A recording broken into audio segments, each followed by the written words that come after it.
When my girlfriend Maya and I first moved into our house, we were excited about the neighborhood. It was one of those quiet, older suburban areas where the houses had a bit of space between them and the trees were mature enough to cast long shadows in the evening. Our next-door neighbor was a man I guessed to be in his late 60s, a Mr. Gable. We rarely saw him. He kept to himself, never had visitors, and the only sign of life was the meticulous way he kept his lawn cut. That, and the light in his basement. From my office window, which looked directly across the driveway at the side of his house, I had a perfect view of one of his small ground-level basement windows. And the light behind it was always on. Day and night, rain or shine, that faint, sickly yellow glow bled out onto his lawn. At first, I thought it was just forgetfulness. Then, I joked to Maya that he was probably running a secret underground greenhouse. She laughed it off, and for the first few months it was just a neighborhood quirk. The old recluse with the 24/7 basement light. It was strange, but it wasn't scary. Not yet. The fear began on a Tuesday night in October. Maya was out of town visiting her sister for the week, and I was working late on a project trying to meet a deadline. The house was completely silent except for the clicking of my keyboard and the hum of the refrigerator downstairs. It was around 2 a.m. when I first heard it.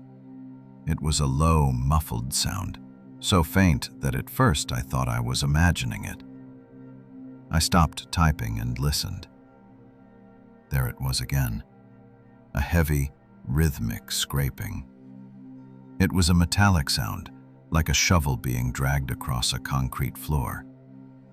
A long, drawn-out scrape, followed by a few seconds of silence. And then again. Scrape. Pause. Scrape. Pause. I muted my computer and stood up, straining to hear. The rhythm was maddeningly consistent, almost meditative. I went through my own house first, checking the furnace, the water heater, anything that could make a noise like that. I found nothing. Pressing my ear to the wall in my office, the sound was clearer. It was coming from outside. It was coming from Mr. Gable's house. The scraping continued for what felt like an hour before it abruptly stopped, plunging my world back into silence. The silence felt heavier now, charged with a question I couldn't answer. I looked out the window at his basement. The light was still on, a silent, unwavering beacon. I barely slept that night, and the next day I felt a constant, humming anxiety in my chest. I kept the TV on for background noise, but the house felt too empty. That night, right around 2 a.m. again, it started. Scrape. Pause. Scrape. Pause. This became the new, terrifying routine of my week alone. Every night, the sound would begin, always after midnight, and it would last for an hour or two. I tried to record it on my phone, but the microphone couldn't pick it up properly. On the playback, all I could hear was a faint, indecipherable hiss. It was my word against the silence. When Maya came home that weekend, I told her everything. She listened, held my hand, and told me I was probably just stressed and sleep-deprived from my project. That night, with her sleeping beside me, I stayed awake, waiting. But there was nothing. The night was perfectly still. The pattern was set. The sound only ever happened when I was home alone. The moment Maya's car would pull out of the driveway to go to work or see friends, a sense of dread would wash over me. I'd wait, watching the clock. And sure enough, sometimes within minutes, the scraping would begin. It was no longer confined to the dead of night. It now happened in broad daylight, a gray Tuesday afternoon, a bright Saturday morning. It was as if the person making the sound knew. They knew I was the only one there to hear it. My obsession grew. I stopped being productive. My days were spent watching Mr. Gable's house, hoping to see something, anything, that could explain the noise. But there was nothing. He'd come out to get his mail, mow his lawn, and then disappear back inside. I had one brief, awkward interaction with him when I was taking out the trash. He nodded at me, his eyes pale and empty. I tried to force a friendly smile and asked him if he was doing some work in his basement. He just stared at me for a beat, his expression unreadable, and said, "Just keeping busy."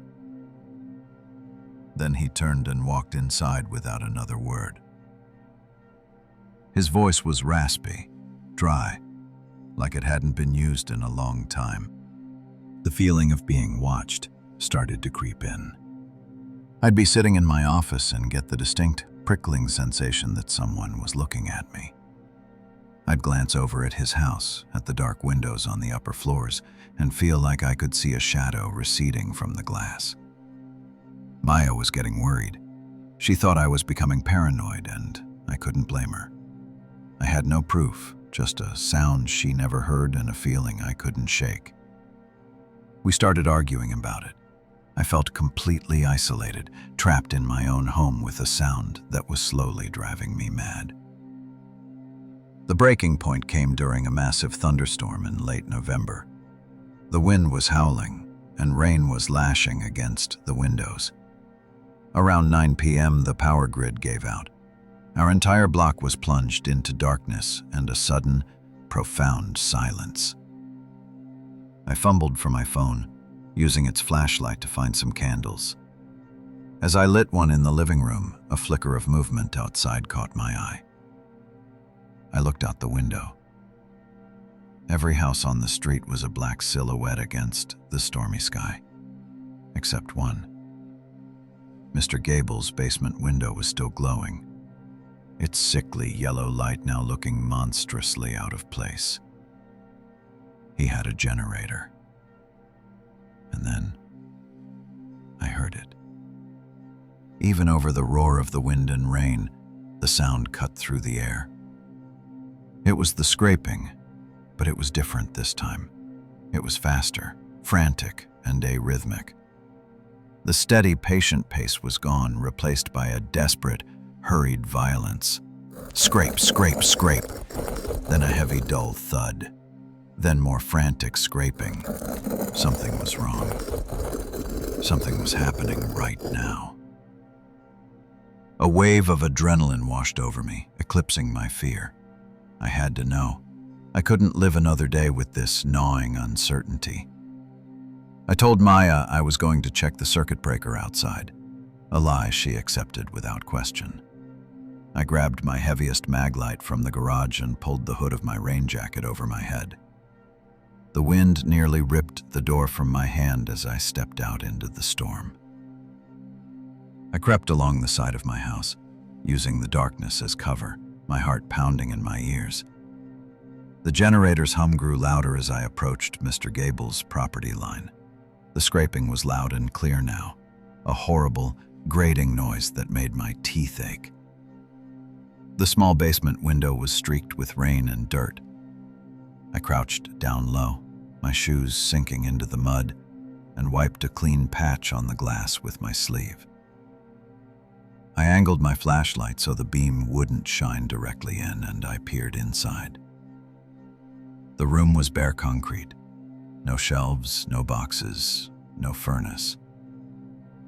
In the very center of the floor, bolted into the concrete, was a massive, industrial-looking metal table, like something from a morgue or a butcher's shop. The surface was covered in deep, fresh gouges. Mr. Gable was there, his back to me. He wasn't scraping the floor. He was standing at the table, frantically working a large, sharpening stone along the edge of a tool I couldn't comprehend. It was a long steel pole with a heavy, hook-like blade at the end.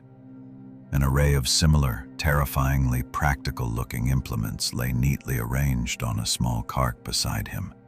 Blades, hooks, saws, all handmade and brutally functional. The floor around the table was dark and wet, stained with something that wasn't rain. In the far corner of the room lay a large, heavy canvas tarp, bundled around something bulky and vaguely human-shaped. As I watched, frozen in horror, Mr. Gable finished his frantic sharpening. He set the tool down with a loud clang, picked up another, a sort of long-handled cleaver, and turned. But he didn't turn toward the tarp. He turned slowly, deliberately, and looked directly at the window. He looked directly at me. There was no surprise on his face, no anger, no fear. There was nothing, just a flat, dead-eyed recognition. His gaze pinned me in place. In that moment, I understood. The sound didn't just happen when I was alone. It happened when he knew I was alone. He knew I was listening. He knew I was watching. The whole thing, the rhythmic scraping, the patient waiting, it was a performance.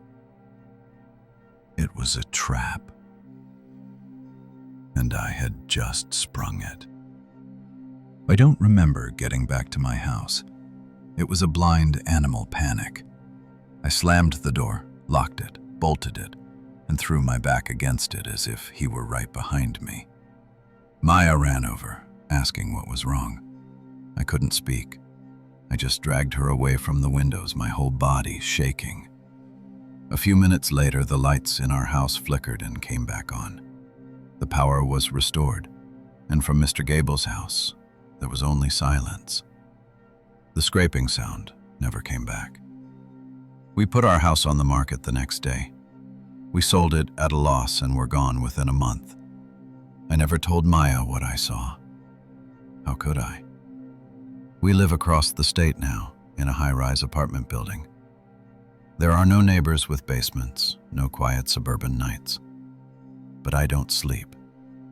The silence he left behind is 1,000 times worse than the noise.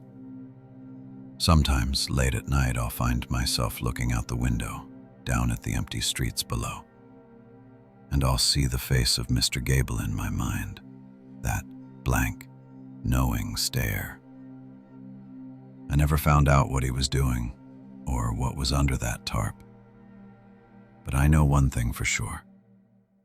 He's the reason I live on the 20th floor now. I just have to hope that's high enough.